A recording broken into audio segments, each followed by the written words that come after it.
Maintenant, au cœur de l'art, des conversations sincères, toniques et joyeuses à deux ou plus, qui stimuleront votre créativité et vous donneront envie de mettre plus d'art dans votre vie. Avec moi, Gwenaëlle Perron. Et moi, Sabina Pinzan. Et nous sommes toutes les deux des artistes basés en Bretagne. Alors bonjour Sabina, Bonjour Gwenaëlle. Ça faisait bien longtemps qu'on s'était pas retrouvés pour enregistrer notre podcast. Ouais, ça paraît une éternité. Mais oui, ça fait très longtemps. Et d'ailleurs, au niveau des réglages, j'ai un petit peu galéré parce que je savais plus comment on faisait. Et écoute, avant de commencer, je voudrais te demander comment s'est passé ton été. L'été, je l'ai pas vu passer. Peut-être parce que aussi ici en Bretagne, l'été a démarré que fin juillet. Est-ce qu'il y a eu un été d'ailleurs? On peut se demander. Non, donc la première partie de l'été, j'ai été prise avec ma dernière exposition qui a eu lieu pendant 3 semaines, mois de juillet et mois d'août. J'ai fait quelques permanences. Et cette année, on fêtait les 10 ans donc, de Carrefour d'artistes à Plonnet-aux-Landernes, donc ce collectif d'artistes. On était à peu près 35 artistes à exposer. Et c'était très sympa parce que pour les 10 ans, on avait prévu d'inviter d'autres artistes dans d'autres domaines pour venir un peu pour fournir des animations ponctuellement. D'accord, donc on a eu un groupe de jeunes danseurs hip-hop qui sont venus le jour du vernissage, donc c'est très sympa. Et puis le week-end suivant, on a eu un groupe d'artistes qui font de la poésie, du chant, de la danse, tout ça un peu mélangé. C'était un monde un peu particulier, mais très sympa, qui a été beaucoup apprécié. Et je me suis dit, en fait, on devrait le faire plus souvent, intégrer d'autres formes d'art. Oui, je pense que c'est une bonne idée, ouais. Après, il faut avoir l'espace, évidemment. Là, ça tombait bien parce qu'on avait une salle très, très grande. Donc, ça se prêtait bien pour ce genre d'exercice. Et c'était vraiment sympa. Et surtout, après, les échanges qu'on a eus avec les différentes personnes, les différents artistes, j'ai beaucoup aimé. Donc, voilà, j'ai été prise avec ça. Après, j'ai eu la famille qui est passée. Donc j'ai été prise avec ça également. On n'a pas pu aller à la plage quand il a commencé à faire beau. Et puis j'ai continué à travailler et là je commence à travailler sur des grands formats. D'accord. Donc ça me prend un peu plus de temps. C'est des très très grands formats pour moi. 80 par 80, 1 mètre par 1 mètre. Bien, ouais, super. Donc cette année quand j'ai exposé, il y a pas mal de personnes qui m'ont dit ouais, on aimerait bien avoir des formats beaucoup plus grand, donc je me suis dit ok, je vais essayer. Donc voilà, en gros c'est ça. Je suis pas partie, je prévois de partir bientôt. Là pour l'instant c'est la campagne des murs et ensuite je ferai les conserves de thon. C'est un peu une tradition familiale et donc voilà, je partirai début septembre je pense. Bon, très bien. Et toi ?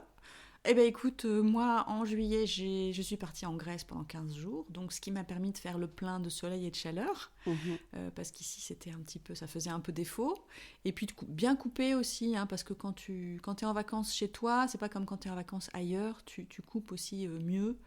Et puis j'ai essayé de couper après en revenant en juillet, de faire un peu une pause aussi, même si c'était un peu plus dur. Et puis fin juillet, je me suis remise à travailler tranquillement parce qu'il y a les âmes créatives donc, qui débutent en septembre. Et donc j'avais plein de choses à préparer, j'avais des cours à faire, j'avais toute l'organisation interne à élaborer. Donc là j'ai bien avancé et puis donc au moment où ce podcast sortira, les portes seront ouvertes, donc on pourra s'inscrire. Super. Et donc l'affaire sera lancée et donc ça va être une sacrée aventure parce que bon, on va voir comment ça se passe, on va voir si les gens sont intéressés. Et puis après, il faut le temps de prendre ses marques aussi, voir comment le groupe va fonctionner, voir si une réunion mensuelle ça suffit ou est-ce qu'il faut en rajouter une autre, comment on utilise le temps qu'on a ensemble. Et puis est-ce que ça marche bien, est-ce que les gens sont intéressés, est-ce qu'ils réagissent, est-ce qu'ils commentent, est-ce qu'ils partagent leur travail, enfin voilà. Donc ça va être, je pense pour la fin de l'année 2024, ça va être un gros morceau. D'accord. Voilà. Écoute, on va peut-être passer à notre sujet du jour. On a choisi de parler du style, on a choisi de parler de la question du style en fait, parce qu'on a remarqué que c'est une préoccupation qui revient souvent. C'est une question que les artistes se posent souvent, et notamment les artistes débutants. c'est souvent, moi, je vois dans les vidéos que je peux faire sur Facebook ou sur YouTube, et il faut que je reprenne mes bonnes habitudes, ou bien dans les stages et les cours en ligne et tout ça, c'est une question. On se demande, mais comment trouver son style, en fait, comment je fais? Et je pense que ce questionnement, il vient du fait que les artistes ont l'impression qu'il faut avoir un style d'emblée, en fait, alors qu'on va le voir, c'est pas forcément quelque chose qui est donné tout de suite. Et donc, comme s'il fallait tout de suite pouvoir mettre sa patte dans sa création, être tout de suite reconnaissable, en fait, pouvoir se différencier des autres. Et puis, on a l'idée aussi que tous les artistes ont un style. Bon, évidemment, effectivement, chaque artiste développe son style, mais c'est quelque chose qui vient avec le temps. Et je pense que la question du style, c'est aussi un moyen de se rassurer, parce qu'on se dit, si j'ai trouvé mon style, je vais pouvoir avancer dans cette direction-là, au lieu de m'éparpiller et d'essayer plein de choses. Et donc, je pense qu'il y a une idée de contenir, en fait, ce qu'on fait dans une bulle, dans quelque chose de cohérent, de développer quelque chose de cohérent. Et d'ailleurs, ça rejoint un peu la définition qu'on a pu trouver du style, en fait. Oui, pour moi, le style, c'est une manière caractéristique d'un artiste d'utiliser un langage d'expression. Et donc, cette manière caractéristique va être à travers la forme, la couleur, la technique, le sujet, etc. On trouve une manière de s'exprimer et on trouve un peu l'essence de qui on est. C'est ça. Quand on trouve son style. Il y a une tendance naturelle qui se met en place. Je pense déjà quand on débute, on s'en rend pas compte. Ça se fait de manière inconsciente, mais on a une tendance vers quelque chose. Et puis au fil du temps, en travaillant, ça nous permet d'affiner ça et puis de le comprendre. Et à un moment donné, on prend conscience qu'on a un style. Des fois, on l'a déjà et on ne se rend pas compte qu'on l'a. Oui, ça, on va en discuter après, de la manière dont ça s'est passé pour nous, notamment. Mais c'est vrai que quand on évoque l'idée du style, on évoque l'idée de quelque chose qui soit personnel, hein, qui n'appartienne qu'à nous. Il y a une idée de cohérence aussi derrière tout ça, de faire un ensemble d'œuvres qui soient reconnaissables et qui soient cohérentes entre elles. Et donc ça, c'est vraiment le fait que ce soit personnel, que ce soit cohérent et reconnaissable. Je pense que c'est les éléments qui définissent un peu le style tel qu'on le voit dans le domaine artistique, en fait. La question, c'est est-ce que le style, ça peut se décider, ou bien est-ce que le style, c'est quelque chose qui transparaît un peu malgré soi, parce que c'est déjà en nous, et que ça vient au fur et à mesure du temps, en fait. Alors, j'ai posé la question à mon mari qui était un musicien et qui connaît quand même pas mal l'histoire de la musique, et je lui disais, à ton avis, pour toi, par rapport à la musique, quelles sont les caractéristiques qui différencient les styles chez les musiciens? Donc, il m'a parlé évidemment de la manière de concevoir l'harmonie, par exemple, la forme aussi, la capacité à créer des nouvelles formes en s'appuyant sur ce qui a été fait avant, mais en imaginant aussi quelque chose. Il m'a parlé aussi d'un truc qui m'a interpellée, c'est le progrès technique au niveau des instruments. Absolument. Et c'est vrai que quand tu joues du clavecin et ensuite que tu passes au piano forte ou au piano, tu peux pas faire les mêmes choses, en fait. Et ça conditionne ce que tu vas pouvoir créer comme type de musique. Après, évidemment, il y a la capacité d'inventivité de chaque artiste, et puis la personnalité. On voit bien que chez Schubert, on va être plutôt dans quelque chose de mélancolique. Chez Beethoven, on va être dans quelque chose de très vivant, de très puissant, très énergique. Et donc, en rigolant, mon mari m'a dit Schubert, c'est l'énergie yin, et Beethoven, c'est l'énergie yang. Quoique Beethoven, il a fait quand même des pianos sonates qui sont très douces, très mélodieuses. Oui, c'est ça. Et puis, c'est pas que... Il n'y a pas qu'une seule variation, en Absolument. fait. C'est vrai qu'il y a plein de choses. Et donc, ça permet aussi ça de voir par rapport à la peinture, effectivement, quand on ne pouvait ne peindre qu'à l'huile et qu'on n'avait pas l'acrylique, je pense qu'on n'avait pas aussi la même façon de travailler. Et donc, tout ça, c'est des éléments à prendre en compte, en fait. Alors après, quand on parle du style... Donc pour revenir sur la question au départ, est-ce que c'est nécessaire d'avoir un style ou de le trouver? En tous les cas, je pense qu'il y a des avantages et des inconvénients à vouloir absolument développer un style. Et alors comme tu disais, c'est clair que quand on a un style, on est plus facilement reconnaissable. Ouais. Et ça, les gens qui achètent nos œuvres, ça les rassure quand ils viennent voir notre travail, de voir qu'il y a une continuité dans ce qu'ils connaissent déjà. Donc ça, c'est un avantage d'avoir un style. Ça nous permet d'avoir une signature visuelle qui nous distingue des autres artistes aussi. C'est ça. C'est-à-dire quand on voit une peinture de Gwenaëlle Perron, c'est pas une peinture de Sabina Pinzan. Voilà, il y a vraiment une distinction. Et je pense que ça c'est important à partir du moment où on veut commercialiser notre travail. Et d'ailleurs, même par rapport aux collectionneurs, au-delà de nous, notre cas particulier, mais des gens qui collectionnent des œuvres de peintres très connus, il y a aussi cette manière de l'exposer chez soi et que les gens puissent constater que oui, eh bien, on a un Renoir, on a un Chagall, on a quelque chose comme ça. Donc au niveau du statut, pour les collectionneurs, c'est aussi important. Et donc c'est quelque chose, effectivement, c'est une chose à laquelle ils font attention. Mmh. Et après, je pense qu'il y a un autre avantage d'avoir un style particulier, c'est que ça nous permet de perfectionner quelque chose. On va trouver un sujet, une technique, peu importe, et on va rester un peu dans ce monde-là. Et au fil du temps, on va se perfectionner dans ce monde. Donc ça va encore plus renforcer ce qui nous distingue des autres. Donc ça c'est un des avantages.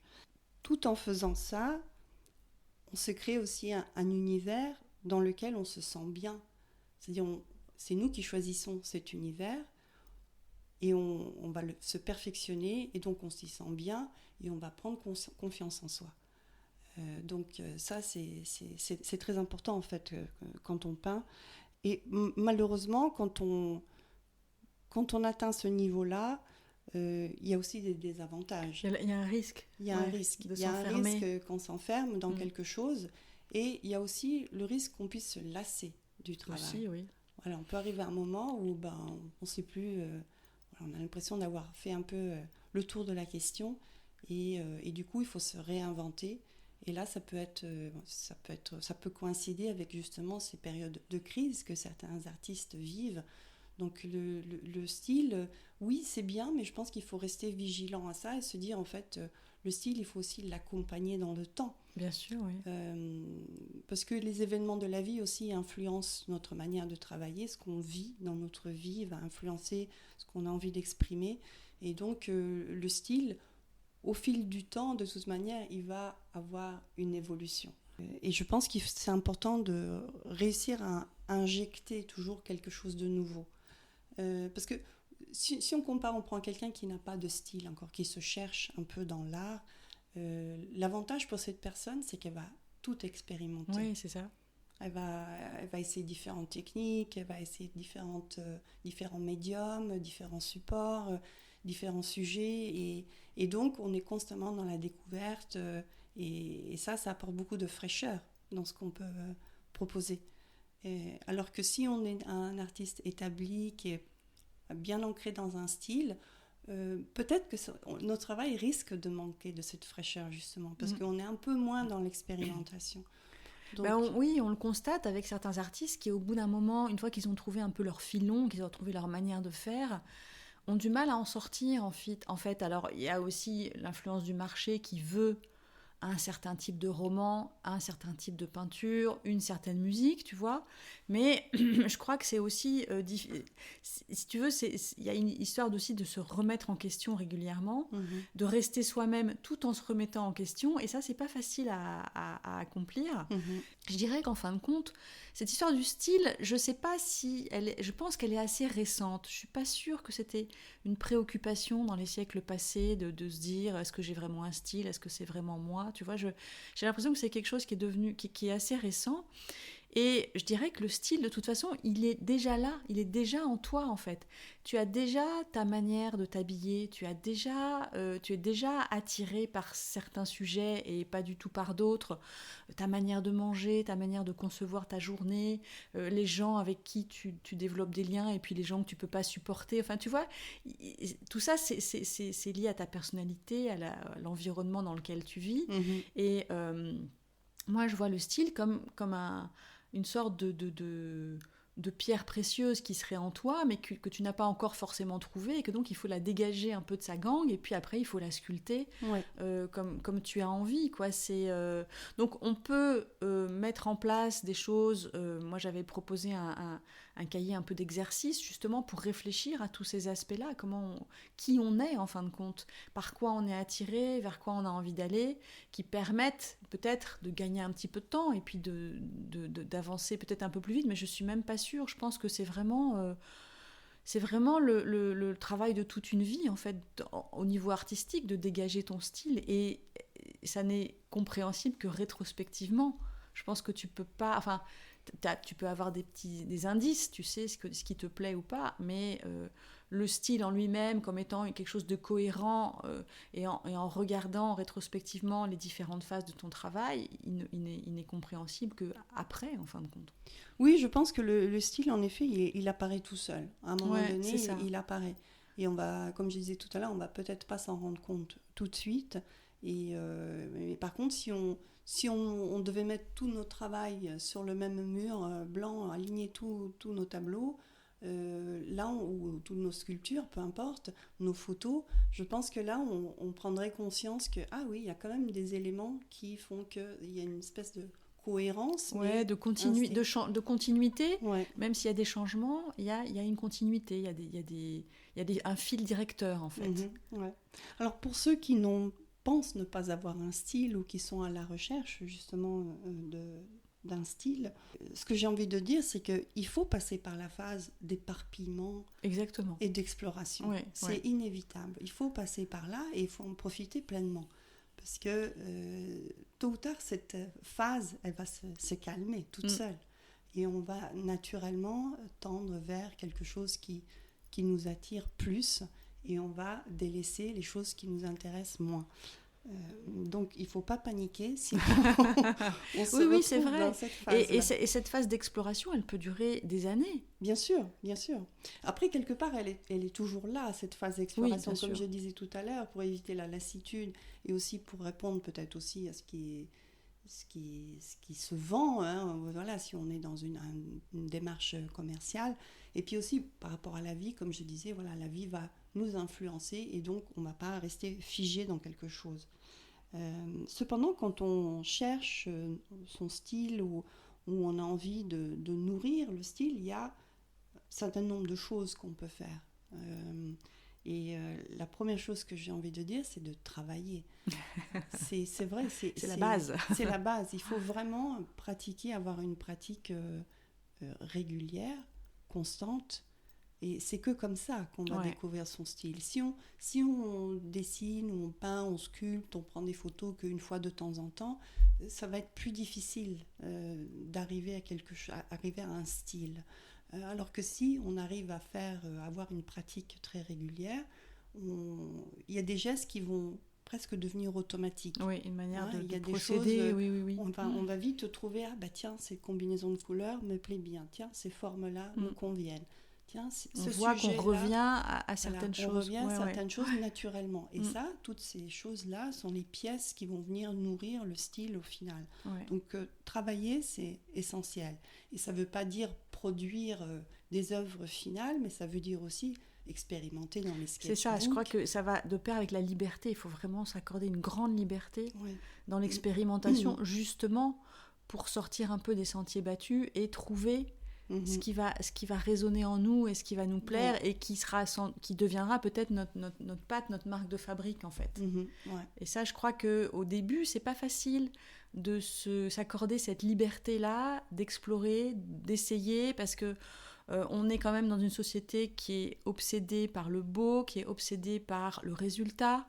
Et donc, être dans cette liberté d'essayer sans se préoccuper de faire quelque chose de beau, d'abouti ou d'être dans le résultat, c'est vraiment une démarche aussi qu'il faut acquérir. Et comme tu le dis, c'est en travaillant, c'est en expérimentant, c'est en repoussant en permanence en fait les limites qu'on se mettrait d'emblée à cause de notre éducation, à cause de la société dans laquelle on vit. Il faut être aussi tout le temps en train de repousser les limites pour se donner la liberté d'essayer de travailler avec des outils non conventionnels, de mélanger des choses qu'on n'aurait pas forcément mélangées, travailler avec des matières qui ne sont pas des matières habituelles, ou bien associer la peinture et le tissu, enfin je ne sais pas, plein de choses. Mais ça, c'est vraiment important aussi de repousser les limites, quoi, en fait. Ouais. Et donc, travailler, ça veut dire aussi, comme on disait, expérimenter. Et dans ce travail et cette expérimentation, ce qui sera important de faire, c'est de temps en temps de se poser, de regarder ce qu'on a fait et d'analyser le travail. Exactement, c'est très important. Ça, c'est très important pour développer son style. Et ça, c'est quelque chose aussi qu'on a du mal à faire au début. Oui, on est un peu dans une frénésie et on ne prend pas le temps de prendre ce recul-là et de se dire, tiens, qu'est-ce qui me plaît, qu'est-ce qui me plaît pas, qu'est-ce que j'ai eu plaisir à faire, pourquoi j'aime pas ça, pourquoi j'aime pas ce résultat, pourquoi telle personne j'aime son œuvre, pourquoi telle autre son œuvre me dérange. Enfin, c'est aussi par rapport à soi, mais par rapport à ce dans quoi on vit en fait. Non, mais c'est une question intéressante et épineuse en même temps, quoi. Oui, c'est pas facile. En plus d'analyser son propre travail, parce que on peut l'analyser de manière objective, mais il y a aussi une analyse subjective. Donc objective, ça va être, est-ce que c'est beau, est-ce que c'est abouti, est-ce que ça va plaire. Il y a aussi toutes ces questions-là. Et puis après, subjectivement, c'est vraiment s'attarder peut-être même aux détails et se dire, tiens, là, sur cette sculpture-là, ce qui m'a plu, c'est le développement de cette partie-là. Le reste, je peux m'en passer. Donc la prochaine fois, peut-être, il faudrait que j'accentue là-dessus. Donc, quand on est dans une analyse subjective, on est aussi dans l'émotionnel, on est dans la sensation. Qu'est-ce qu'on ressent ? C'est pas que mental. Et je pense que dans toute forme d'art, il faut que ça nous touche au cœur, il faut que ça nous fasse plaisir, il faut il faut que ça nous excite, il faut qu'on ait vraiment envie de le faire, quoi. Il faut qu'on se dise, c'est génial, là, j'ai plus envie de m'arrêter, quoi. Et par rapport à la société actuelle, je dirais aussi, il faut faire attention peut-être de ne pas tout partager trop tôt. Tu vois, il y a des choses qui ont besoin de mûrir. C'est un peu comme si on avait des plantes dans une serre, quoi. Donc c'est un peu notre laboratoire, on a besoin de cultiver certaines choses, certaines approches sans forcément en parler, sans forcément le montrer, parce que c'est pas prêt, parce que c'est pas mûr, parce que les gens pourraient pas comprendre, donc on pourrait avoir des réactions qui vont nous couper un peu l'herbe sous le pied. Et je pense qu'il faut avoir une part de son travail comme ça qu'on dévoile pas, qu'on protège, comme si c'était des jeunes pousses dans une serre, en fait. Oui, après, je pense que c'est vrai pour certaines personnes. Et puis pour d'autres personnes qui vont être un peu plus entrepreneuses et peut-être un peu plus désinvoltes dans leur pratique artistique, elles vont au contraire vouloir un retour. Oui, bien sûr. Après, chacun fait comme il a envie. Mais c'est vrai que si on est un peu hésitant et on manque un peu de confiance en soi par rapport à son propre travail, et que l'avis des autres compte beaucoup pour nous, à ce moment-là, je suis d'accord avec toi, il faut peut-être au départ garder dans un jardin secret et juste montrer les choses quand on s'en sent bien en confiance, quoi. Pour moi, si tu veux, c'est un peu comme quand tu allumes un feu et qu'il n'y a que juste une petite flamme qui est en train de commencer à chauffer. Si tu veux arriver à un brasier, un gros feu, il faut la protéger, il ne faut pas que tous les vents puissent la secouer, tu vois. Et moi, j'ai remarqué notamment par rapport à l'écriture, si j'ai une idée de nouvelles, par exemple, ou quelque chose que je veux écrire et que j'en parle avant d'avoir commencé à travailler, et ben cette idée, c'est comme si elle se dégonflait, elle perd son énergie en fait. Oui, c'est vrai. Et donc, moi, c'est pour ça que je me dis, il faut s'autoriser à ne pas en parler si on n'a pas envie d'en parler. On n'est pas obligé de tout partager, on n'est pas obligé de tout montrer. Mais évidemment, là, c'est aussi une question de style. Chacun fait comme il a envie, voilà. et en fonction de sa personnalité et de comment on sent les choses. Mais c'est vrai qu'en vieillissant, moi, je suis de plus en plus sensible à toutes ces histoires d'énergie. Comment l'énergie, elle vient en toi, qu'est-ce qui te pompe de l'énergie, qu'est-ce qui te donne de l'énergie, et j'ai tendance à de plus en plus analyser les choses comme ça en fait, plus tellement en termes de rationalité, de le mental et tout, mais voilà, qu'est-ce qui me donne de l'énergie quand je fais tel type de peinture, ouais, ça, je suis contente, j'ai envie d'en refaire, ça me fait du bien. Quand je fais ça, non, ça me plaît pas, je m'ennuie. Enfin, tu vois, c'est aussi... Et puis pareil avec les personnes, avec les lieux, avec tout ça, quoi. Ouais. Donc, analyser son propre travail et puis peut-être aussi analyser le travail d'autres artistes qui nous inspirent. Ça aussi, c'est une brique en plus qui peut nous aider à développer notre propre style. Parce qu'on va pouvoir se situer comme ça. Voilà. On va pouvoir se dire, ça, non, c'est pas pour moi. Ça, j'aime bien. Ça, j'ai envie d'aller dans cette direction-là. Et puis des fois, après, on va aussi peut-être voir qu'il y a des artistes qui nous plaisent énormément. On aimerait bien acheter leurs œuvres, on a envie de les avoir chez nous, mais en fait, quand on essaye de faire la même chose, on se rend compte qu'en fait, ça ne nous correspond pas du tout. Donc là, c'est quand je dis analyser le travail des autres, c'est pas trop j'aime pas, mais c'est de comprendre pourquoi elles nous plaisent, ces œuvres. Donc là, ça va être la manière dont les couleurs ont été utilisées, ou le sujet, ou l'ambiance, c'est bien analyser les éléments qui font qu'elles nous plaisent, parce que le but n'est pas après d'essayer de reproduire ce que fait quelqu'un qui nous inspire. Et dans tout ça, on l'a déjà évoqué, mais pour moi, un élément essentiel, c'est que il faut se donner du temps. Oui. Le style, oui, on peut travailler beaucoup sur 1 an, 2 ans, mais peut-être que ça prendra même plus longtemps. Des fois, ça prend moins, mais en tous les cas, il faut se laisser le temps. Et il n'y a pas un temps prédéfini. C'est pas après X nombre d'années, d'heures de travail. Tu ne peux pas être rassuré que dans 5 ans, tu auras trouvé ton style. Ça ne se fait pas comme ça, en fait. Ouais. Et puis, je pense que c'est...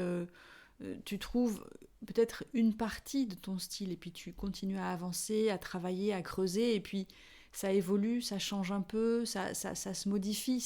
Rien n'est figé, en fait. Si tu commences à te figer dans quelque chose, et on le voit avec plein d'artistes qui se figent dans un style, c'est mort. C'est mort. Si tu veux, là, pour le coup, l'énergie circule plus. Tu vois, c'est fini, quoi. Ça se dévitalise. Et donc, le style, c'est pas quelque chose qui est figé, qui est donné une fois pour toutes. C'est une manière d'être, une manière de créer, mais qui est une manière d'être dans la vie aussi, qui se développe au fur et à mesure de ta vie. Tu disais, les événements peuvent changer les choses. Eh bien, exactement.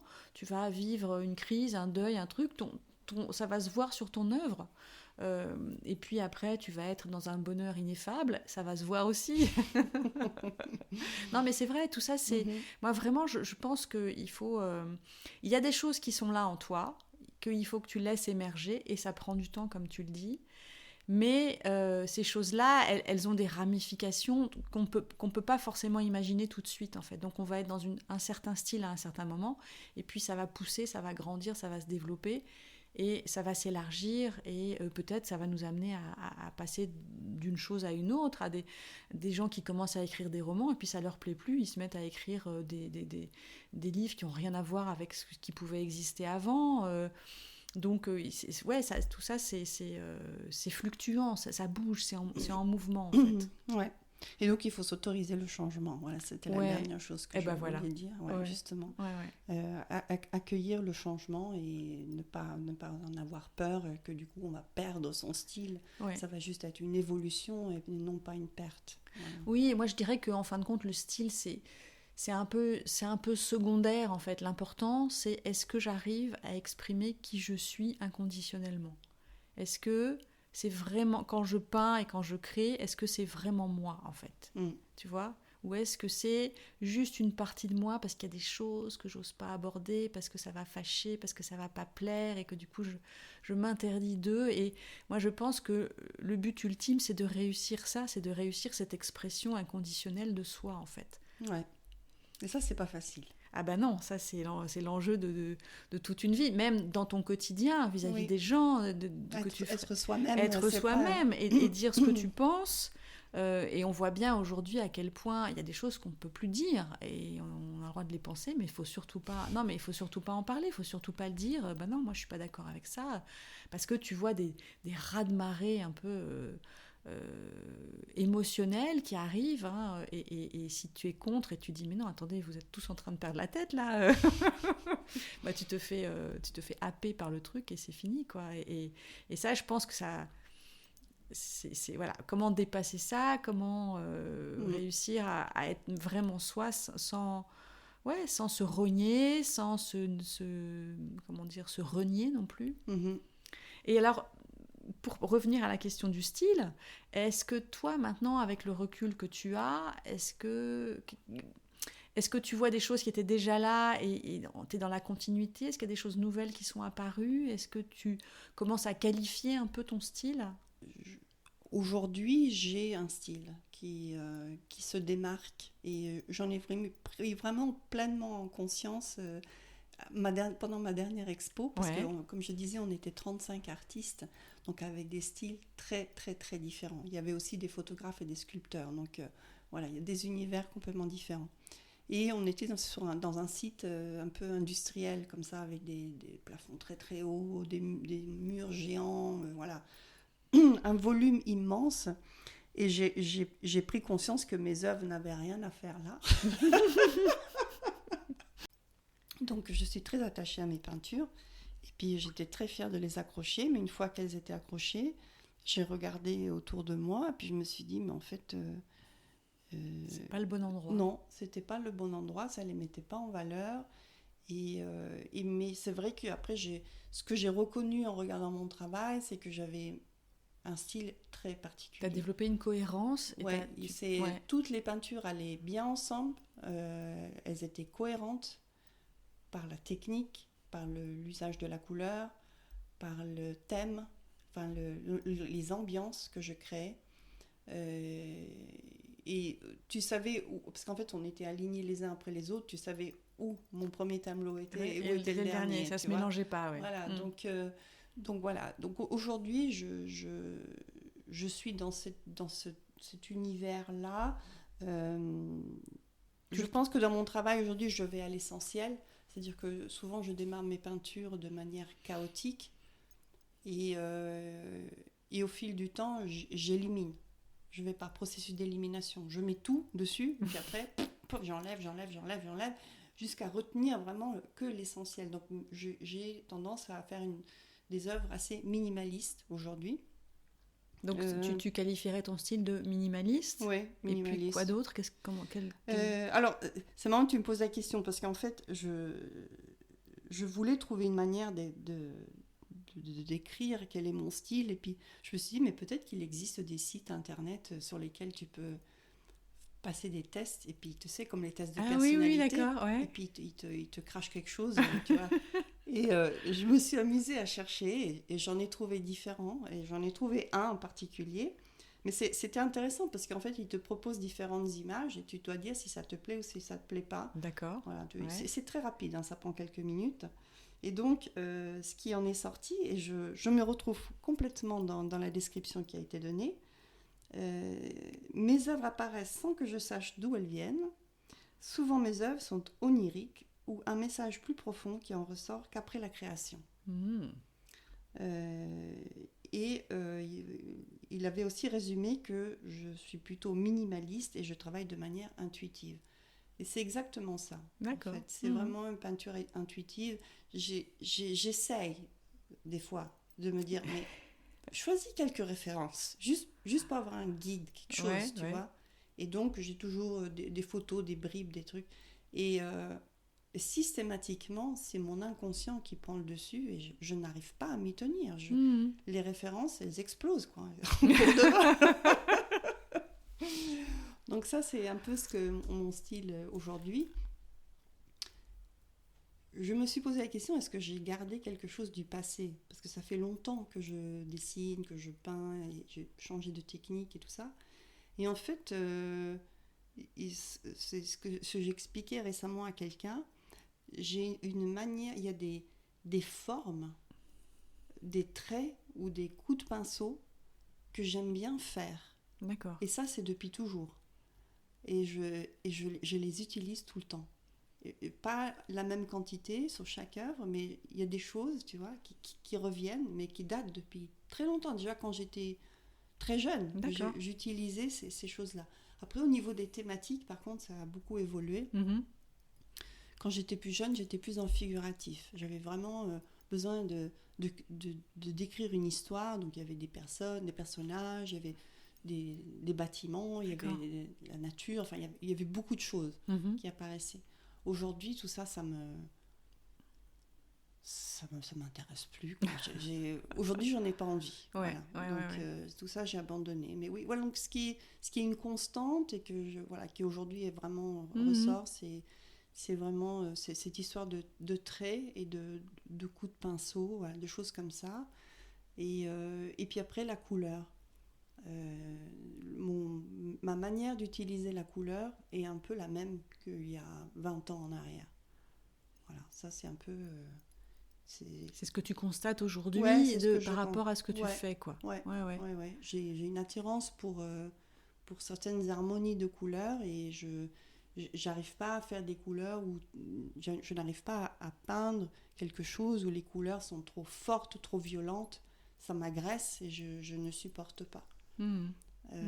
Et puis la dernière chose que je voulais dire aussi par rapport à mon style, c'est que on a dit tout à l'heure que le style est une manière de s'exprimer, donc on trouve notre voix à travers le style. Mais quand je regarde mes œuvres aujourd'hui, en fait, elles représentent qu'une partie de qui je suis. D'accord. Je suis quelqu'un de très passionné, je peux être colérique, je ris fort, je m'excite, je suis assez exubérante comme ça, assez excentrique. Et en fait, quand je regarde ce que je fais actuellement, c'est un peu à l'opposé. D'accord. Donc ça, c'est intéressant pour moi, tu vois. En fait, je vais vers l'autre partie de ma personnalité. Et dans la mesure où c'est ton inconscient qui parle, oui, c'est voilà. ça. Oui. Donc en fait, je vais vers l'autre partie de moi qui est aussi quelqu'un de très réservé. J'aime la tranquillité, j'aime le calme, j'aime l'harmonie, j'aime la douceur. Donc voilà, j'ai ces deux polarités-là. Et aujourd'hui, je suis dans l'expression que d'une partie de moi-même et l'autre partie qui est peut-être plus visible dans mon quotidien quand je fréquente les gens, elle n'apparaît pas beaucoup dans mes peintures. Et c'est pour ça que souvent mes clients me disent j'aime ce que vous faites parce que c'est poétique, vous faites des peintures poétiques. Alors, moi, quand je peins, je pense pas que je vais faire de la poésie, mais c'est ce qui ressort, c'est ce que les gens me disent. Et ça m'interpelle parce qu'en fait, ça, voilà, comme je disais, c'est que une partie de qui je suis. D'accord. Et toi, alors oui, moi je me suis posé la question. Alors, je suis pas capable de dire si j'ai un style. Je me rends compte que je suis restée quand même.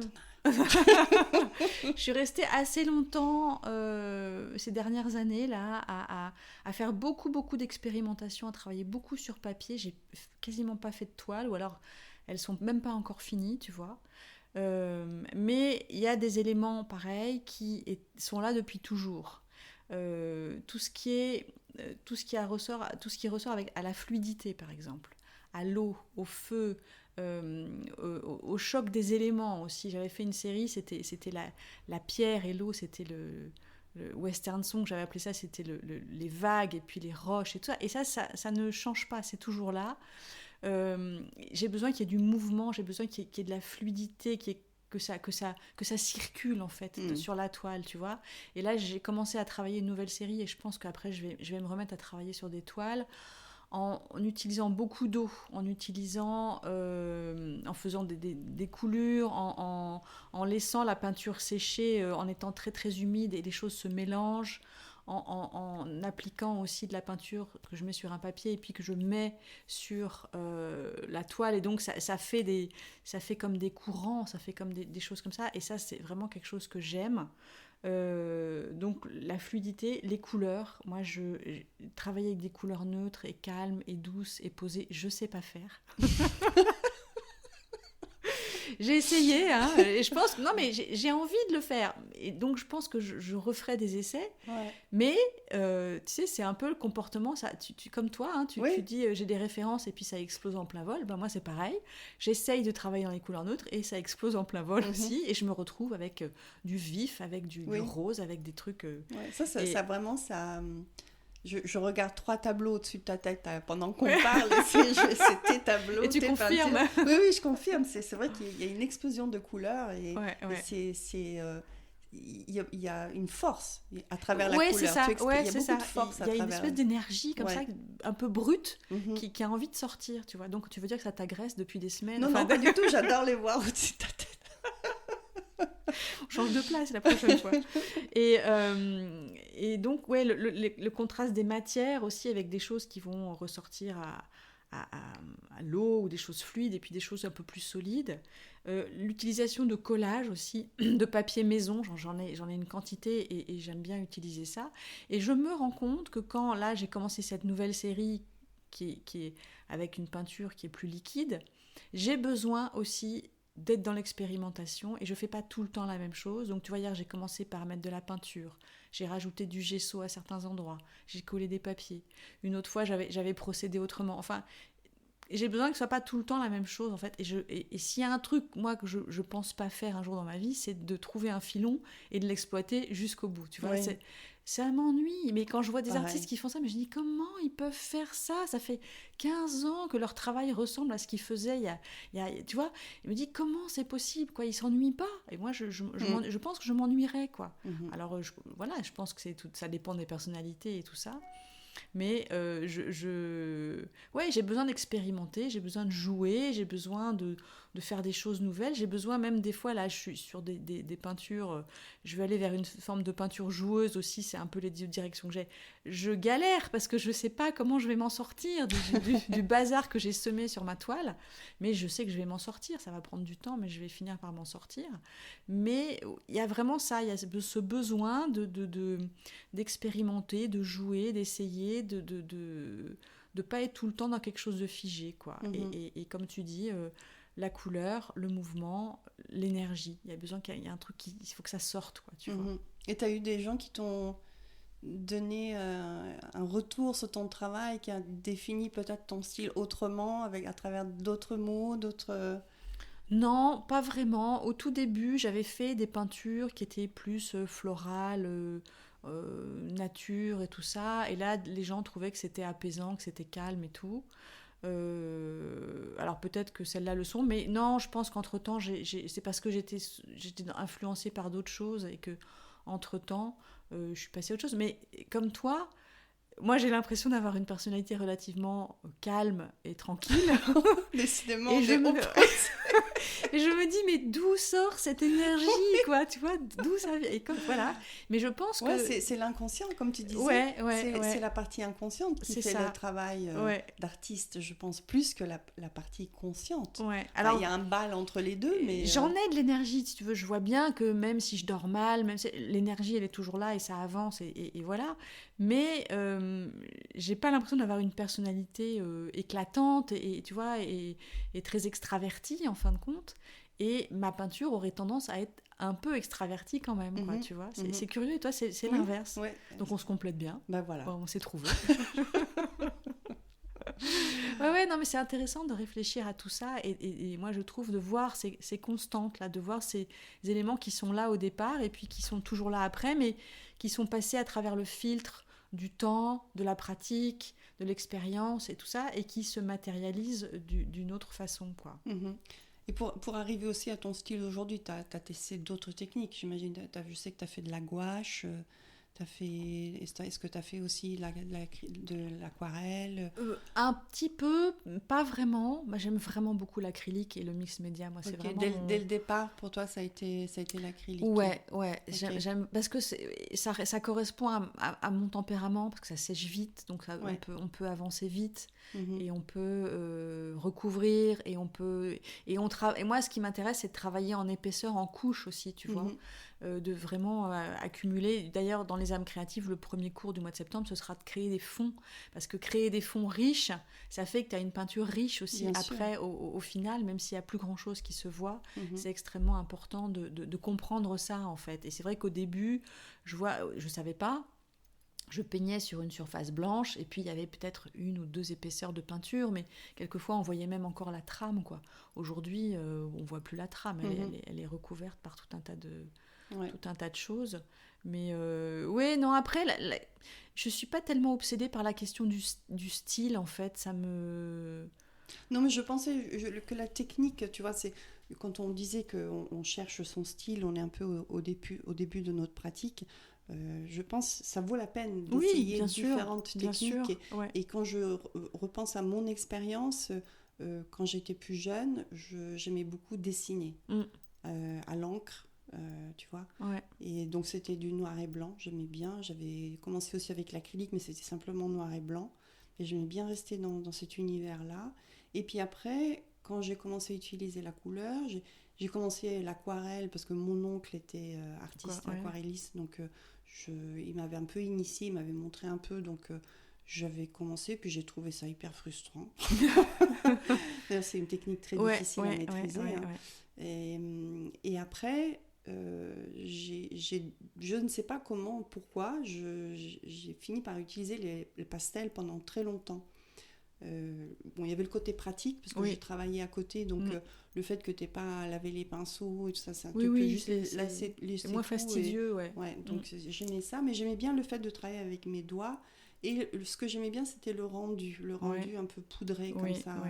Et ce que je remarque, c'est qu'aujourd'hui, comme j'utilise la cire avec la peinture à l'huile, en fait, je retrouve ce côté poudré, très mat et poudré. Et voilà, je viens juste de faire le lien dans ma tête de ça. Donc la technique, explorer différentes techniques nous permet aussi, au final, d'après atterrir sur quelque chose qui nous correspond le mieux. Et pour toi, c'est l'acrylique, comme tu dis. Oui, moi, si tu veux, moi, dans ma tête, l'acrylique, c'est le travail. Et puis après, si je vais faire une peinture à la gouache ou de l'aquarelle, c'est plus du divertissement, c'est plus une récréation, tu vois.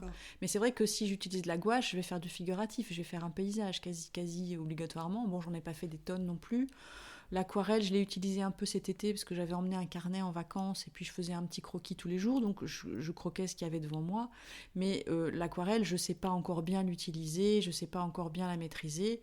Je trouve que c'est intéressant parce que c'est quelque chose que tu peux emmener facilement en voyage et tout ça. Et j'aime bien la gouache aussi pour le rendu que ça a.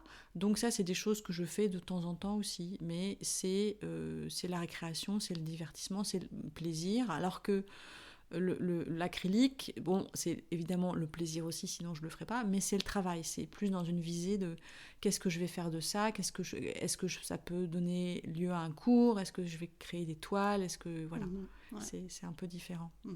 Mais le côté expérimentation, j'aime bien. Donc, et puis les papiers aussi, créer des papiers, je trouve ça vraiment super, parce qu'après tu les utilises et tu sais que tu as une œuvre qui vient 100% de toi, quoi, en fait. Et ça peut donner des résultats vraiment très chouettes quand tu travailles avec une jelly plate notamment. Ouais, c'est sûr. Là, c'est sûr que tu peux créer des choses, personne d'autre va faire les mêmes, hein, ça, c'est évident. Donc voilà, je pense qu'on a fait un peu le tour de cette histoire de style. Je pense qu'il ne faut pas s'obséder avec ça. Non. Il faut travailler tranquillement, il faut faire ce qu'on a envie de faire, il faut s'écouter de la bonne manière, c'est-à-dire s'écouter dans le sens j'ai envie d'aller dans cette direction-là, et puis celle-là me tente moins. pas s'obliger à faire forcément ce qui plaît ou ce qui a du succès, parce que c'est pas comme ça non plus qu'on trouve sa voie. Hein. Je pense qu'il faut, si on est un peu, on a l'impression d'être à rebours, ben c'est pas grave, on peut continuer quand même. Et puis le travail se fait, les choses évoluent, et puis au bout d'un moment, on se dit, oui, telle peinture, c'est du Sabina Pinzan, ou c'est du Gwenaël Perron, ou c'est... du Van Gogh. Du Van Gogh, carrément, on va peut-être pas se comparer, mais si tu veux... Non, mais on voit des artistes, par exemple, à Douarnenez, il y a des artistes. Oui. Tu vois le travail d'Alexandra Dupré, par exemple, tu vas pas le confondre avec le travail de Franchemoile, par exemple. Oui, voilà, Franchemoile, c'est du réaliste, figuratif, très inspiré par la mer, souvent, des choses comme ça.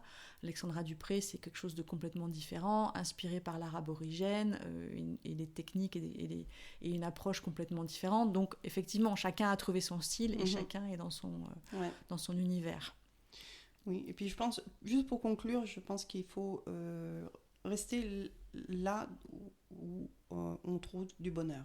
Exactement, de la joie. De la joie. Ouais. Je pense que c'est la seule ligne conductrice à suivre. C'est rester dans quelque chose qui procure du bonheur et de la joie. Oui, c'est ça, une espèce de jubilation à créer en fait. Ouais. Quand tu es dans la jubilation, tu sais que tu es sur la bonne voie, en fin de compte, parce que ça te correspond, tu es dans ce que tu aimes faire, ce qui t'excite. Et ça, c'est vraiment important. À partir du moment... Moi, de toute façon, si je m'ennuie, j'y arrive pas, quoi. Tu vois, si je commence un truc et que j'ai envie d'essayer quelque chose qui me convient pas, je sais pas si ça t'arrive, toi, d'essayer des choses puis te dire, mais qu'est-ce que je fais là, je m'ennuie, quoi. Oui, ça m'arrive. Hein. Je change vite de direction. Peut-être que tu mettras dans les notes de l'épisode le site qui t'a proposé de trouver un peu ton... Oui, c'est Paint Art That Sells. Ah, ok. Ah oui, d'accord. Okay. Ouais. Et puis, je mettrai dans les notes le petit livret que j'avais fait justement pour aider à trouver un peu son style, si ça peut aider certaines personnes.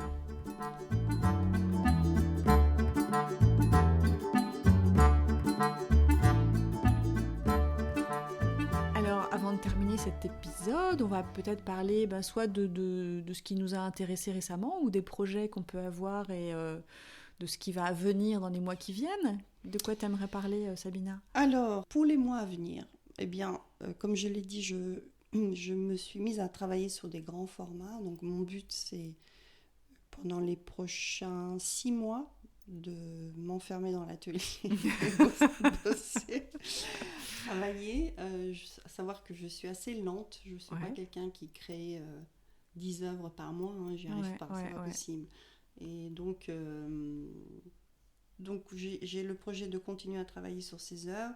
J'ai déjà 2 expos prévues pour l'année prochaine, et puis une 3e peut-être avec des collègues qui m'ont contacté, avec qui je vais exposer, donc 2 autres artistes. C'est à voir, on doit monter un dossier, voir si ça sera possible. Donc le but, c'est de créer suffisamment d'œuvres pour couvrir déjà ces 3 expos, et je pense que ça va beaucoup m'occuper. Donc voilà. Après, il y a différentes expos aussi dans la région que j'ai envie de voir, au musée de Pont-Aven, au musée des Beaux-Arts de Quimper. Et puis, comme d'habitude, je me rends régulièrement aux expos faites par des collègues d'autres artistes dans la région. Je pense que c'est important entre artistes de se soutenir, et personnellement, quand j'expose, ça me fait toujours plaisir d'avoir mes collègues qui passent me faire un petit coucou, me demander comment ça va. Donc j'essaye de... Tu rends l'appareil. Ouais, voilà. Donc ça, c'est un peu mes projets. Et puis oui, je pars en vacances début septembre, s'il fait beau. À l'heure où ce podcast sera en ligne, tu seras en vacances. Je serai en vacances. D'accord. Voilà. Oui, sachant que passer de format petit ou moyen à des grands formats, ça oblige aussi à travailler autrement. Oui. Il te faut plus les mêmes outils, il te faut des quantités de peinture différentes. Ouais. Tu passes à quelque chose d'autre, quoi. C'est excitant, mais c'est aussi un défi parce que... pour les épaules. Ouais, pour les épaules, hein, non, mais c'est vrai. Oui, je me rends compte. C'est vrai que là, moi, la direction que je prends avec une peinture qui joue un peu avec l'eau, si je veux passer à des grands formats, je vais être obligée de travailler par terre.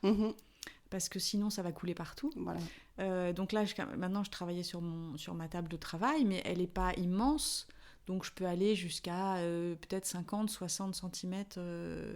Mais au-delà, si je veux travailler au-delà sur des choses plus grandes, il faudra que je me mette par terre. Et là, ma vieille carcasse va me protester. Oui, c'est ce qui m'est arrivé, parce que c'est vrai que jusqu'à présent, je travaillais sur chevalet. Là, j'ai viré le chevalet complètement. Je l'ai mis dans l'abri de jardin. Et puis, j'ai fixé un panneau sur le mur, un grand panneau sur le mur, et sur lequel je peux placer plusieurs œuvres de très grand format et travailler en même temps sur plusieurs œuvres. Et ça me change complètement la vie. Hein. Jamais plus le chevalet. Hein.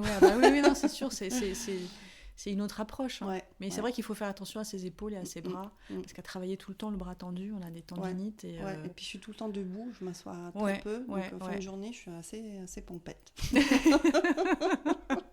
Pompette, normalement, c'est quand on a bu un coup. Hein, ah oui, moi aussi. Des fois, ça m'arrive. Bon, ça, c'est après. Rassure-moi, tu ne bois pas en peignant. Non, j'en suis pas là, non. Bon, et toi alors écoute, j'ai découvert une galerie dont tu avais parlé qui est à Audierne, qui s'appelle la galerie du Gai Sabot. Alors il y avait des œuvres très intéressantes, mais j'ai surtout aimé le lieu en fait, parce que c'est vrai que c'est deux maisons un peu communicantes, et puis il y a une sorte de cour intérieure avec un arbre qui pousse, donc il y a des toiles qui sont accrochées dehors aussi. Et je trouve que ce lieu a vraiment un charme fou. Et avoir des œuvres qui sont exposées là, c'est chouette, quoi. Ça les met bien en valeur, je trouve. Et puis les salles sont relativement petites, donc on peut faire aussi des petits coins, des petits comment dire, des aperçus, mais avec des choses un peu plus intimistes. C'est vraiment sympa. Oui, il y a une belle lumière grâce à cette cour intérieure, justement, et ce puits de lumière au centre, et ça éclaire bien.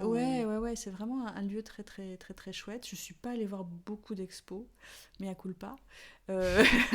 D'ailleurs, les artistes, attendez, il faudrait que j'aille voir, mais c'est vrai que vu que la moitié de la semaine, je ne suis pas ici, je suis dans les monts d'arrêt, et c'est pas toujours évident de... Et quand je suis ici, je travaille, j'essaye d'avancer, donc je ne sais pas, ça me sort de la tête. Et, Là, il y a une expo à l'abri des guetteurs. Il y a des vu choses, une cet été déjà chez eux, c'était très intéressant. Donc, il y a des choses très intéressantes. Et puis voilà, comme je disais, pour les mois à venir, ça va être de vraiment me concentrer sur les âmes créatives qui débutent, et puis de là reprendre maintenant une vraie création personnelle aussi, maintenant que je sens que j'ai trouvé ce vers quoi j'avais envie d'aller. J'ai des toiles sur bois à finir, des petits formats à finir, j'ai puis peut-être des plus grandes à commencer, et puis je discutais justement avec mes deux amis là, qui sont en Norvège et en Autriche. Du fait de vendre en ligne aussi, on se posait la question par rapport à comment on fait, quelle plateforme on utilise, qu'est-ce qui est possible de faire ou pas, est-ce qu'on vend des reproductions, est-ce qu'on vend des œuvres uniques, ça, je pense que peut-être qu'on aura l'occasion d'en parler dans un podcast futur, parce que c'est aussi un sujet important. Et donc voilà, ça va évoluer comme ça. Super. Ouais. Et puis on a plein de podcasts à venir. Oui, exactement. C'est reparti là, on est pleine d'énergie, on a fait le plein. Écoute, merci Sabina pour cet épisode, et puis merci à toutes celles et tous ceux qui nous écoutent. Parce que j'ai remarqué qu'on a continué de nous écouter cet été, malgré le fait qu'on avait en pause. Donc ça nous fait très plaisir de savoir que vous continuez à nous écouter. Oui. Et puis on a un service à vous demander, c'est de mettre des avis sur Apple Podcast, si vous le pouvez, si vous écoutez via cette plateforme, parce que ça permet de remonter un peu dans les statistiques et d'être plus visible. Donc plus il y a de commentaires, et mieux c'est. Donc il va falloir qu'on invente une stratégie par rapport à ça, et qu'on lise des commentaires, ou qu'on récompense nos fidèles auditrices, ou je sais pas, il va falloir trouver quelque chose. Mais en tout cas, voilà. En tout cas, on est ravis de reprendre le podcast. Et puis on vous dit à dans 15 jours. À bientôt. À bientôt. Au revoir.